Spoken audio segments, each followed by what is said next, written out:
بسم اللہ الرحمن الرحیم۔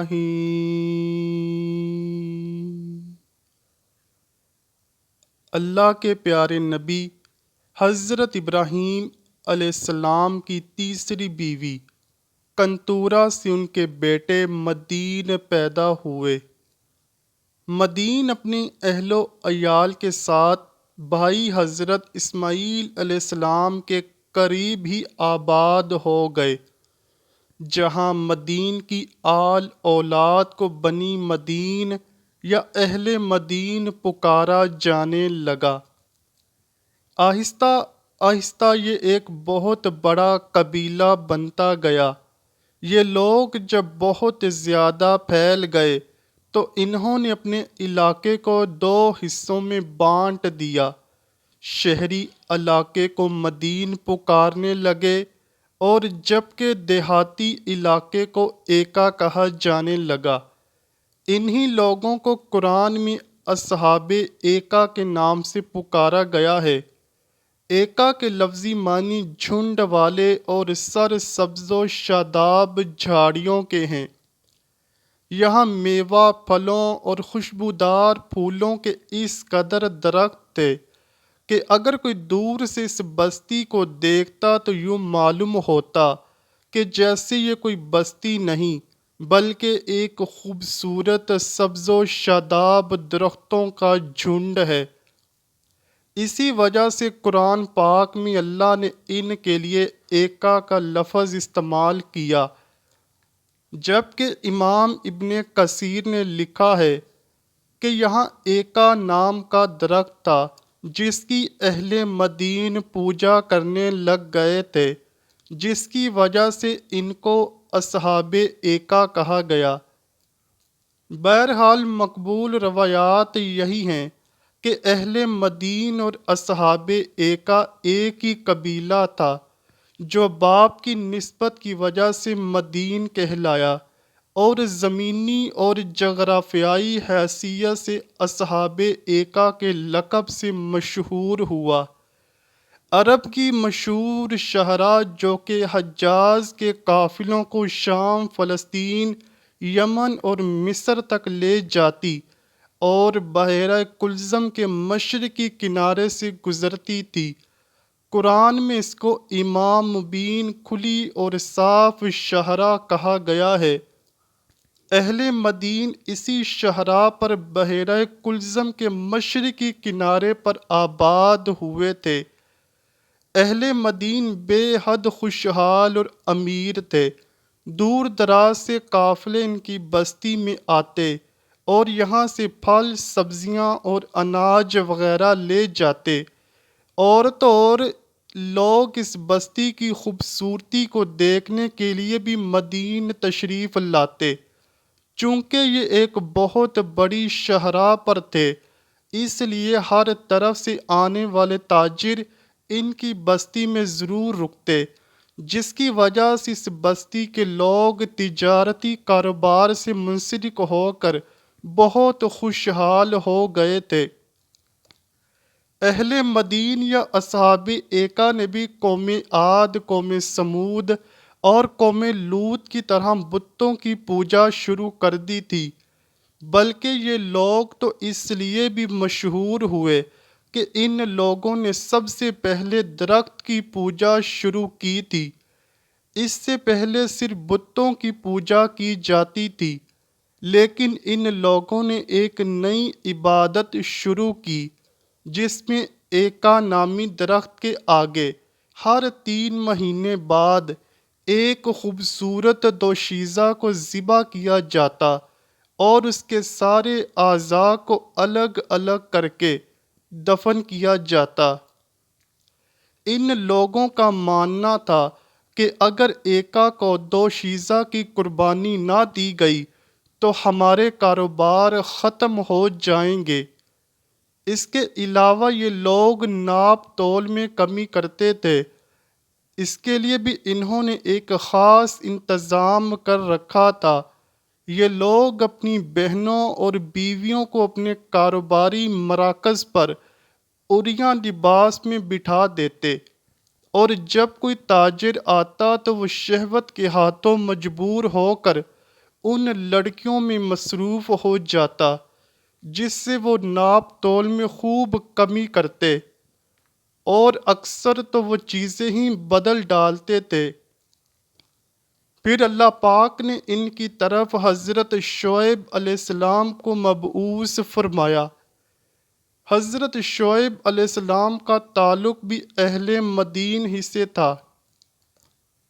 ان کا شجرہ نسب کچھ یوں بیان ہوا ہے: حضرت شعیب بن سیفون بن ایفا بن ثابت بن مدین بن حضرت یعقوب علیہ السلام۔ قرآن پاک میں 11 جگہ پر حضرت شعیب علیہ السلام کا ذکر ہوا ہے۔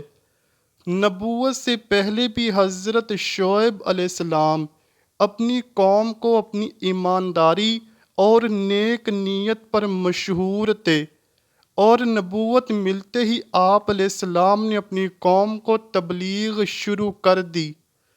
حضرت شعیب علیہ السلام کو نبی پاک حضرت محمد صلی اللہ علیہ وآلہ وسلم نے خطیب الانبیاء کا لقب دیا ہے، جس کی وجہ یہ تھی کہ جب حضرت شعیب علیہ السلام تبلیغ کرتے تو لوگوں پر جیسے جادو ہو جاتا تھا۔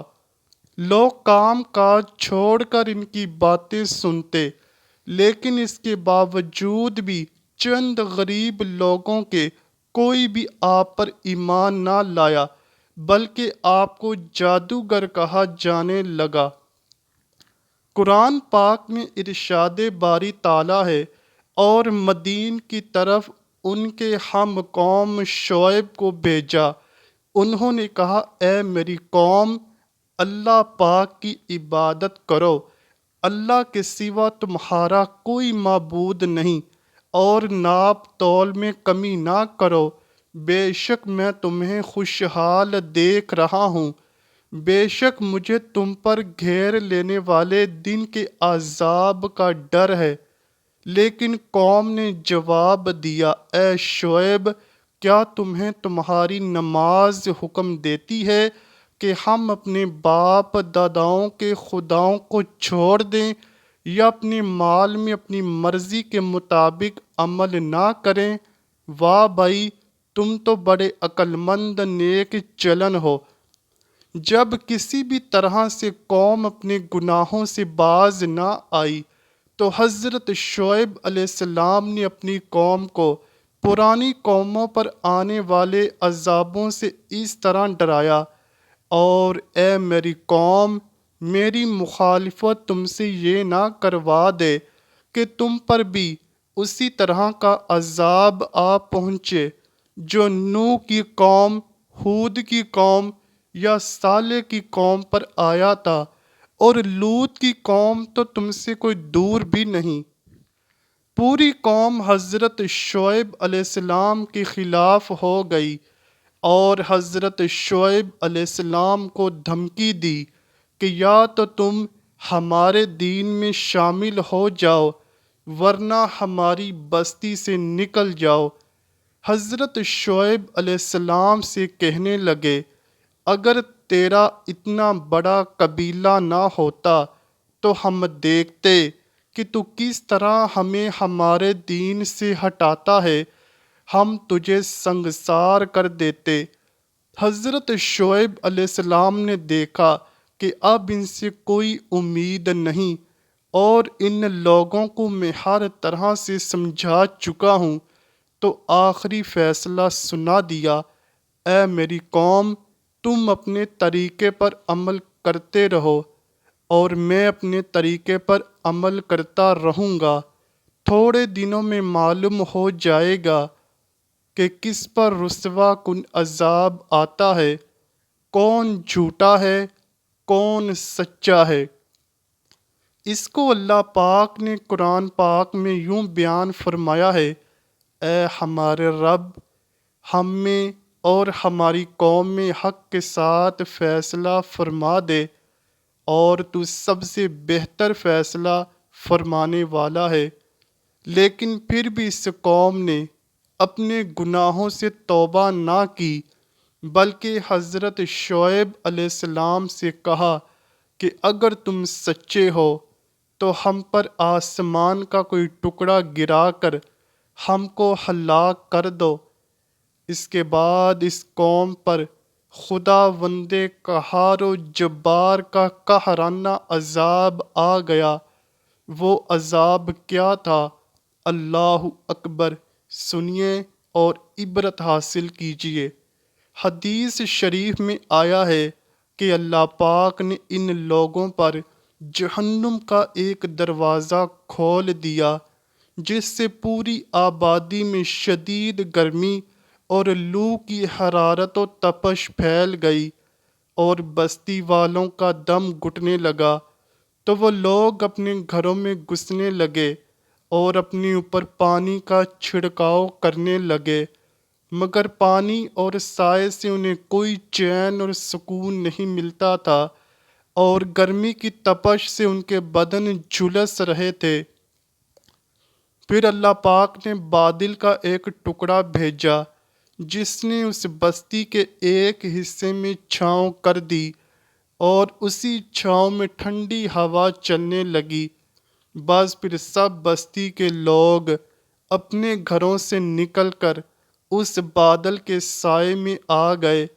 جیسے ہی سب لوگ بادل کے نیچے آ گئے تو پہلے ایک زوردار چیخ آئی، پھر اللہ پاک نے آگ کے گولے برسائے اور ساتھ ہی زلزلہ بھی آ گیا۔ ایسے ایک ساتھ کئی عذاب اس سے پہلے کسی قوم پر نہ آئے۔ حضرت شعیب علیہ السلام اور ان کے ماننے والے اس عذاب سے محفوظ رہے۔ قوم کی ہلاکت کے بعد حضرت شعیب علیہ السلام شیون کے مغرب میں شبام نامی علاقے میں تشریف لے گئے۔ وہیں آپ کا انتقال ہوا، اور آپ علیہ السلام کا مزار مبارک بھی شبام میں ہے۔ دوستو، درختوں کی پوجا اور ناپ تول میں کمی کی وجہ سے اللہ پاک نے اہل مدین کو دردناک عذاب میں مبتلا کیا تھا، اور انتہائی افسوس کے ساتھ کہنا پڑ رہا ہے کہ آج ہم مسلمان بھی ناپ تول میں کمی جیسے گناہ کی دلدل میں پھنس چکے ہیں۔ ہر طرف چور بازاری گرم ہے۔ کیا آج ہم بھی اپنی لڑکیوں کو ماڈل بنا کر کاروبار نہیں کر رہے؟ اللہ پاک سے دعا ہے کہ وہ ہمیں ان سب برائیوں سے پاک کر دے، اور اللہ پاک ہم پر وہ بوجھ نہ ڈال جس کو اٹھانے کی سکت ہم میں نہیں ہے۔ اے اللہ پاک ہم سب کو اپنے پیارے حبیب صلی اللہ علیہ وآلہ وسلم اور ان کی آل پاک سے سچی و پکی محبت کرنے کی توفیق عطا فرما۔ آمین یا رب العالمین۔ امید کرتا ہوں کہ آپ کو ویڈیو ضرور پسند آئی ہوگی۔ اگر ویڈیو پسند آئی ہے تو ویڈیو کو لائک کیجئے، شیئر کیجئے اور چینل کو لازمی سبسکرائب کیجئے۔ کمنٹ سیکشن میں اپنی رائے کا اظہار بھی ضرور کیجئے گا۔ ملتے ہیں اگلی ویڈیو میں، تب تک کے لیے اللہ حافظ۔